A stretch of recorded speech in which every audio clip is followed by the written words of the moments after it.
I started my senior year high school.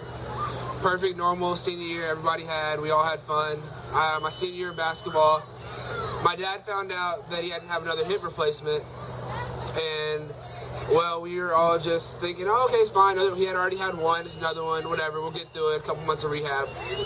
After that first time, we found out when he was trying to leave the hospital, he couldn't use the restroom. They couldn't figure out why he couldn't use the restroom. You have to use the restroom before you can leave. And they just couldn't figure it out.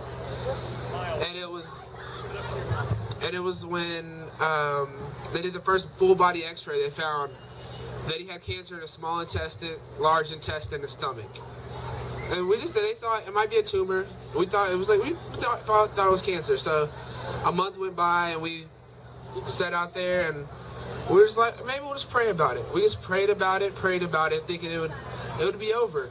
And it wouldn't. We never get that call. So we thought it was over. By a month, we get the first call from the doctor saying he needs surgery. He has cancer that 1 in 100 only get, or no, 1 in every 2,000 get in the nation.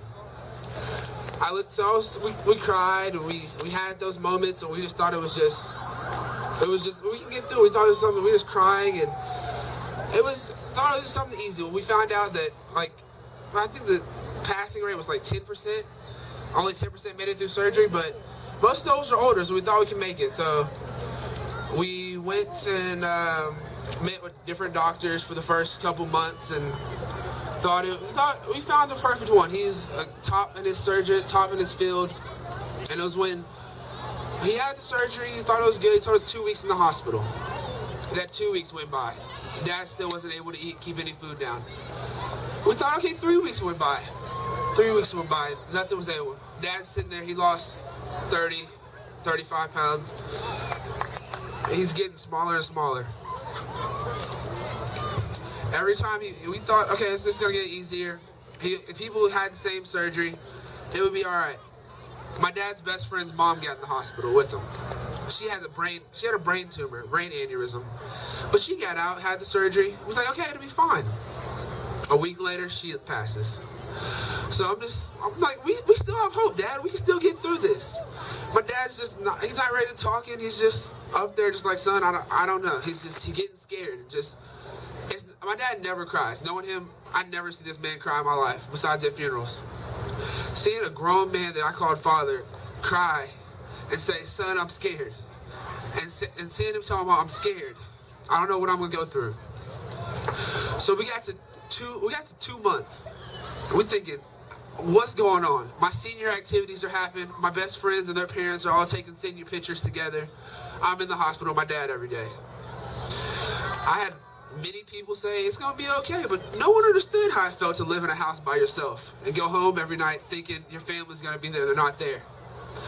And seeing my dad just go through it and not know what's gonna happen. My birthday comes up.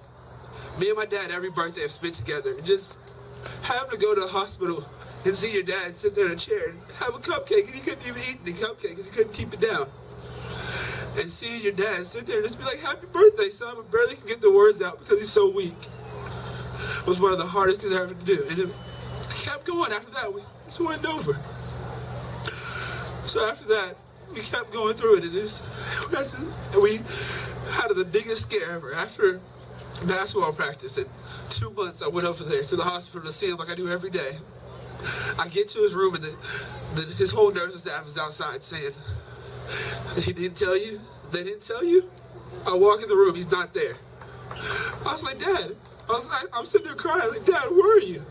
They tell me he's in ICU.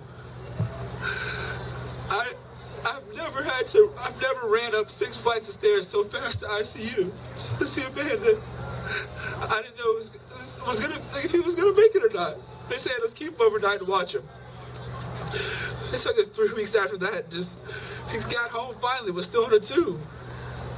And we didn't know what was gonna happen, if he was still gonna make it or not. But when he finally got through it, and we started rebuilding the hip and stuff, and I just want to say to everyone that you're able to go through it and make it after you think nothing is gonna be able to be done. And I just felt like someone out there needed this story, because I know even as a kid, it wasn't easy. Just seeing everything happening and not losing faith. Like, just hold on, and God can help you through anything. And no matter what is going on in life, that Just hold on to faith. And no cancer cannot be beaten. And we're going to find a cure.